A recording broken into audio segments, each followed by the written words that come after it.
Всем привет! Добро пожаловать ко мне на канал. И сегодня мы поговорим с вами про шведскую начальную школу для таких, как мы, понаехав, которые приехали в Швецию с ребенком, первоклассником, второклассником, третьеклассником, неважно. И ему надо пойти, найти для него школу, чтобы он там учился, интегрировался и прочее. Обо всем об этом поговорим сегодня. Расскажу наш личный опыт. Поехали! Значит, я буду рассказывать на примере Стокгольмского региона, Стокгольмского муниципалитета, поэтому, может быть, будут какие-то различия с другими городами и муниципалитетами в Швеции, но это наш личный опыт. Значит, по приезду, как только мы подали документы в налоговую, нам выдали наши персональные номера буквально за месяц, мне и где-то там месяц супруге. Не дожидаясь персональных номеров на детей, мы обратились в такую службу, которая называется Старт Стокгольм. Ее можно найти на официальном сайте Стокгольмской коммуны stockholm.se. Там есть такая email. Ты на этот email Start Stockholm я написал письмо, что ребята, мы приехали, у нас ребенок там такого-то возраста, мы хотим школу, дайте нам школу. На что они мне уже начали отвечать, пришлите нам вот эти те данные. В тот момент, когда мы подавались, это был январь 22 года, и все было в переписке и по телефону. То есть нас не вызывали очно, потому что тогда еще был важен ковид, и из-за ковида, значит, они пытались сократить количество людей, которые очно встречаются между друг другом, поэтому коммуникации были через email и телефон. После переписки по имейлу мне сообщили о том, что такого-то числа, в такой-то день мне на мой сотовый телефон позвонит кто-то из компании вот этой Старт Стокгольм, и обязательно должен рядом с вами присутствовать мой сын. И после этого мы будем там общаться какое-то время по телефону, она будет, я так понял, заполнять анкету. Что, собственно, и произошло. В назначенное время, значит, мне позвонила девушка на английском. Мы с ней общались по поводу Тимофея, что ему нравится, что ему не нравится. Нужно оговориться сразу, что Тимофей в России учился в середине 2 класса, то есть по приезду сюда он по местной шведской системе попадал в середину 1 класса. Потому что в России мы пошли чуть-чуть раньше в школу, потому что у сына день рождения в январе, а январские у них всегда такой спорный момент, либо отдать чуть пораньше, либо отдать попозже. В общем, мы в России отдали пораньше, поэтому оказались во 2 классе по приезду сюда. А по местным меркам мы не могли так сделать, поэтому нас определяли в 1 класс. И вот эта девушка, с которой мы общались, сказала, что вам дадут школу, которая ближе всего к дому. Ближе всего к дому оказалась начальная школа нашего района, Остберия, и мы пошли, собственно, туда. При этом в момент звонка я спрашивал у этой девушки, через какое время мы реально уже попадем в класс и начнем непосредственно учебу. Она мне сказала, что через 2 недели с момента окончания этого звонка, и действительно так и произошло. Очень быстро они определили нас в класс, и следующий звонок уже был из школы.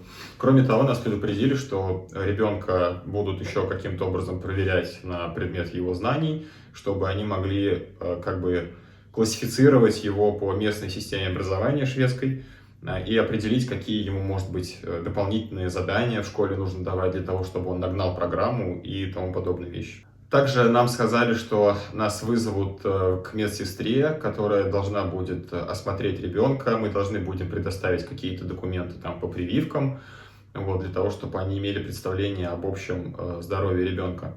А также нам сказали, что нас пригласят в школу, где мы будем общаться с учителем, классным преподавателем и каким-то человеком с оргструктуры школы, который поможет тоже ответами на вопросы и прочими вещами. Ну и сказали, что обязательно будет переводчик, который сможет донести всю информацию до ребенка со шведского, переведя на русский. Никакая медсестра нам так и не позвонила. Мне позвонила женщина из школы, которая пригласила нас с Тимофеем на такую беседу, что ли, где присутствовал его классный руководитель, и, собственно, она, и переводчик был подключен к нам по телефону. Значит, вот в таком круге они нам рассказали про школу, они рассказали примерно, чего ожидать, что в школу ничего не надо носить, в школе все есть, что они много гуляют, у них отличная столовая, Дети прекрасно проводят время на продленке, но продленку сначала не надо. Лучше просто ходить на обычные занятия и забирать ребенка пораньше, чтобы он немножко проще адаптировался и тому подобные вещи. Так мы, собственно, и поступали в дальнейшем. Вот. После того, как прошла эта беседа, у меня попросили какие-то там документы, я точно уже не помню, что-то вроде самых базовых, которые нужны. Так как собственно, вся личность, она удостоверяется через твой персональный номер, который ты оформляешь налоговый, то не так уж много и документов ты обязан с собой все время носить. Наоборот, мне из школы дали документы на продленку, на предоставление русскоязычного учителя для ребенка. Там у них обязательно ребенок имеет право на занятия родным языком, сколько-то часов в неделю, немного, буквально там 1-2 часа, как я понимаю. Вот. И сказали, что как только ребенок будет готов, по нашим ощущениям, мы заполняем бумаги на продленку, на преподавателя и приносим их обратно в школу. Школа отправляет в муниципалитет, и муниципалитет предоставляет эти занятия и продленку. За продленку нужно платить. Мы, собственно, совсем недавно начали на нее ходить. Наверное, как раз скоро будет месяц. Посмотрим, какой будет счет. Ориентировочно максимальная ставка, насколько я помню, это в районе 150 евро. Поэтому, когда придет, тогда и посмотрим, сколько с нас возьмут за это. И вот учились мы, отучились, наверное, месяц. В итоге с ковидом как-то стало полегче. И нам позвонили уже из муниципалитета Стокгольма и сказали: слушайте, а мы же не оценили вашего ребенка по школьной системе образования. Давайте-ка вот у вас будет 2 встречи, вам нужно явиться туда-то, туда-то, в Стокгольм, в сам город, и мы вашего ребенка немножко там поспрашиваем. Это были 2 сессии по примерно 2 часа, в четверг и в пятницу с утра. И мы, значит, отправились на вот эти вот сессии. Сессии состояли из 2 частей. Первая часть была про русский и чтение, вторая часть была про математику. У меня есть некоторые фрагменты тех наших ощущений, которые мы испытывали сразу после этих сессий и до них, поэтому давайте посмотрим, как это было. Картинки. Так. И эти картинки я должен их разложить, чтобы получился текст. Угу. И потом я должен этот текст рассказать. Вот я рассказала, потом они сказали: напиши свой текст, только покороче. Я написал свой текст. Ну вот расскажи вот здесь так. Ты написал свой текст. Дальше что? Я текст написал. Так. Потом меня расспросили. Я почитал 2 текста. Ты читал 2 текста. Первый текст «Лев и лисица». Лев и лисица. Да, лев притворился, что он болен, и к нему пошли все, чтобы его порадовать. А он всех там съел. А лиса не пошла к нему. Она увидела то, что следы обратно не ведутся. Ага. И она поняла, что лев их съел. Нужно было объяснить смысл сказки. Да, потом я еще один, то что, оказывается, не раки, эти скорпионы, оказывается, не все ядовитые, то есть не все могут причинить вреда для людей. Так. И оказывается, скорпионы любят только темноту, а утром они прячутся по норкам. И еще надо вытряхивать сапоги, если они стоят особенно в темном месте, потому что если сапоги будут стоять в темном месте, скорпион до них доберется, залезет туда, потому что в сапогах-то типа темно, Ага. и он будет там жить. Ну так в целом, скажи мне, ты сильно переживал по поводу вот этой беседы с учителем? Нет, ну вообще там еще кое-что есть. Там, оказывается, еще скорпионы чувствуют в темноте, когда ничего не видно, они чувствуют тропинку клешнями, и они своим ядовитым жаром втыкают в паука. Они ночью охотятся на пауков, на больших, маленьких. Сынок, я понимаю, но мы для подписчиков снимаем, чтобы они имели представление, как проходит беседа с ребенком, который только приехал. И идеально. Тебе все понравилось? Да, С все. тобой вежливо говорили, Да. предлагали ли тебе попить, поесть, я не знаю. Ну нет, насчет этого нет, просто ничего, просто ну, мы поговорили просто, всё, а так все нормально. Все нормально. Все, молодец. Помаши всем. Привет.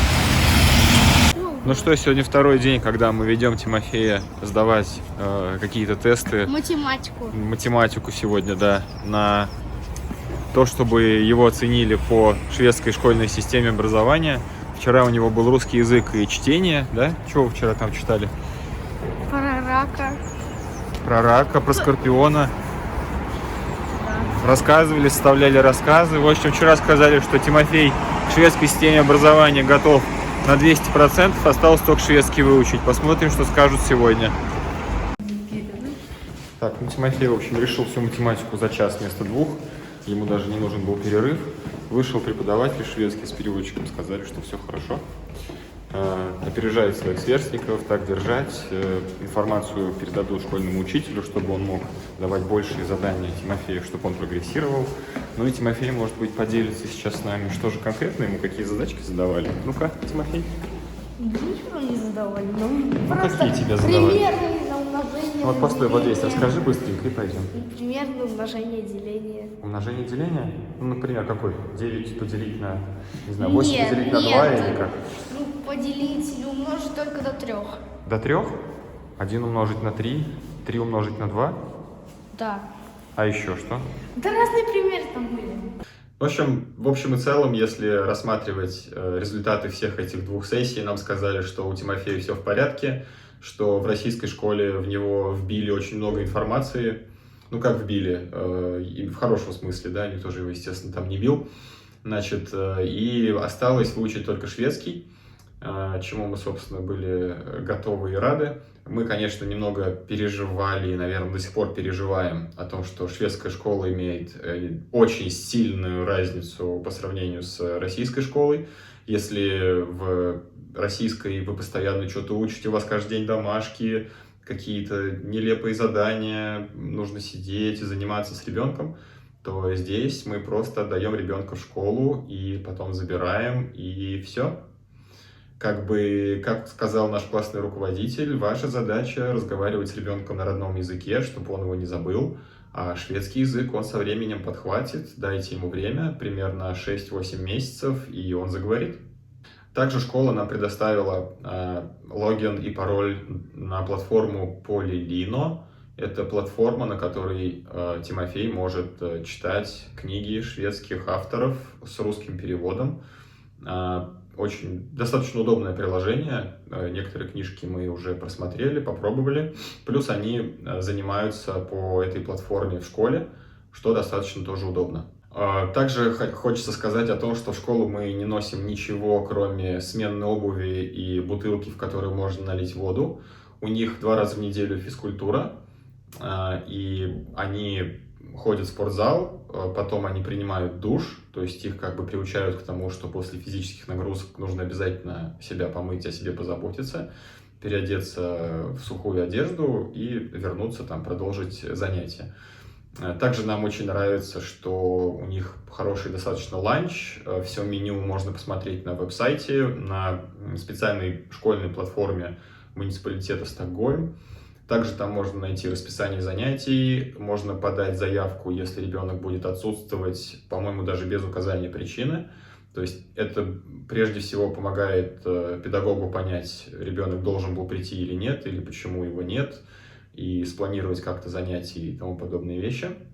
Ну и то, что взорвало просто наш мозг, это однажды, когда ребенок пришел со школы, он просто нам начал рассказывать, что же он там делал.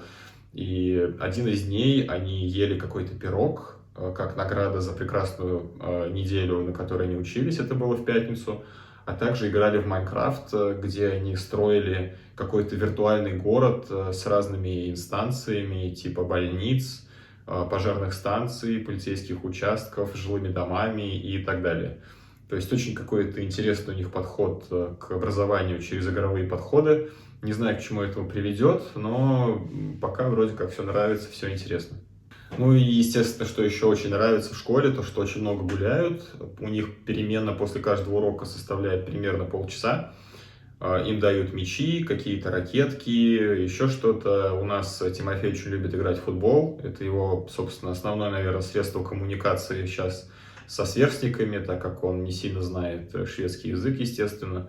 Какие-то слова уже подхватывает. Вот, например, чтобы считать голы, начал учить, значит, как будет по-шведски 1, 2 и так далее. Вот вроде до 11 уже считает хорошо. Поэтому посмотрим, что еще подхватит. Еще немного про обустройство шведской школы. То, что нравится, на входе у них стоят такие персональные шкафчики, как, наверное, у нас в российских детских садиках у каждого такой деревянный свой шкафчик, куда можно поставить обувь, одежду, какие-то личные вещи. Как я уже говорил, в школу мы ничего не носим, кроме спортивной формы. Все учебники и прочие штуки, это все у них хранится в школе, и школа это сама все предоставляет, всю канцелярию, учебники, тетрадки, какие-то там и прочие штуки. Иногда только ребенок приносит с собой результаты своей работы. Это какие-то рисунки. Также, так как мы начали ходить в школу зимой в январе, было достаточно иногда слякотно, иногда было много снега, и все были сырые после прогулок. У них на входе около этих шкафчиков стоят сушильные шкафы, такие же сушильные шкафы, как вот у нас в прачечной в доме, где мы стираем одежду, а потом ее сушим, с вешалками, такие достаточно просторные. И они после прогулки, дети приучены к тому, что они должны сами взять свою сырую одежду, повесить ее там. Ну, естественно, это все выглядит хаотично, но тем не менее сушится нормально. То есть дети, естественно, все там аккуратно не раскладывают, они просто камнем наваливают в эту сушильную камеру несчастную.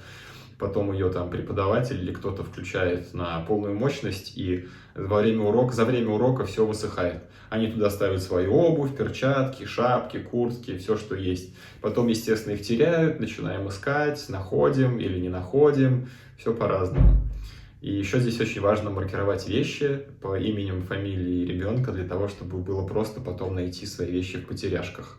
Потому что дети, а особенно первоклашки, они не особо парятся над тем, где лежат их вещи, и забыл он сегодня в школе что-то или нет. Также в школе, так как у нас ребенок достаточно активный, и в России часто боролся, скажем так, за лидерские позиции в своем коллективе, тут у него был такой небольшой конфликт с местным лидером за то, кто из них более павлин, скажем так, да, перед местными девчонками и какие-то такие вещи. И он пару раз приходил домой расстроенный на этой почве. Мы написали письмо нашему классному учителю, контакт которого он нам предоставил. И он этот конфликт уладил, то есть буквально на следующий день Тимофей пришел и рассказал о том, что они там как-то собрались, поговорили на эту тему, и все было разрешено. И также нас предупредили на будущее, что в случае каких-либо проблем или некомфортного ощущения себя в школе, ребенок должен незамедлительно подходить к преподавателю, либо к преподавателю классному, либо к учителю продленки, либо вообще к любому взрослому на территории школы, сообщать об этом, чтобы любые проблемы, они решались сразу на месте, и ребенок домой уходил не с тяжелой головой и ощущением, что завтра он придет в школу и все будет как-то плохо, а чтобы он уходил из школы счастливым и приходил на следующий день с желанием быть и находиться среди своих сверстников. Это очень крутая модель, и пока то, что мы видим, это работает очень хорошо. Также хочется сказать немного про расписание, по которому Тимофей посещает школу. Где-то 8 часов 05 минут у них из школы, где они занимаются, выходит женщина, которая звонит в колокольчик, который сигнализирует о том, что они все должны стать около двери, и их выйдет преподаватель, пересчитает, и после этого они будут заходить в школу на уроки, и уроки у них начинаются уже в 8-10 утра. Заканчиваются они по-разному, когда-то 1:30, когда-то в 2 часа дня каждый день. И после этого у них начинается продленка, и если ты посещаешь эту продленку и платишь за нее, то тогда ребенок может остаться вплоть до 5-6 вечера, где они играют, они могут пойти куда-нибудь погулять, я не знаю, на стадион какой-нибудь или на другую площадку, и потом ты ребенка, собственно, с этой продленки забираешь. Мы забираем Тимофея немного пораньше, чем 5-6 вечера, потому что у него еще продолжаются дополнительные занятия из России через онлайн, по английскому и по математике, для того, чтобы он не сильно расслаблялся в шведской школе, скажем так, и продолжал как-то серым веществом побольше шевелить. Вот, мы так привыкли, мы считаем, что в этом есть какой-то смысл, сейчас, по крайней мере. Еще очень интересная школьная активность в Швеции – это когда зимой мы неожиданно узнали, что в какой-то из дней они ездили на каток.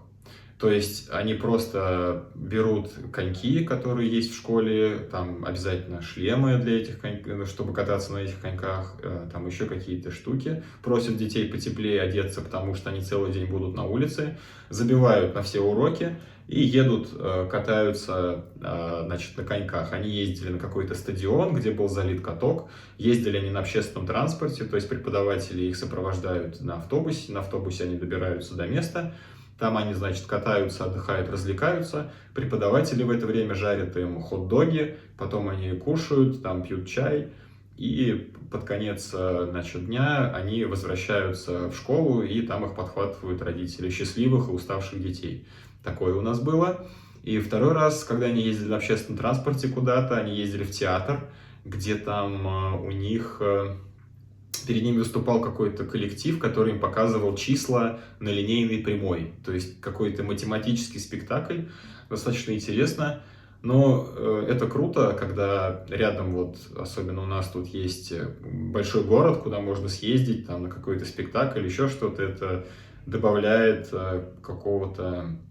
каких-то интересностей в школьную жизнь, и дети больше хотят идти в школу. Нам это нравится, и ребенку тоже. Ну что ж, впереди у нас еще будет видео про то, как мы устроились и прижились в садике. Нам его обещают предоставить ближе к маю, поэтому об этом мы тоже запишем отдельное видео.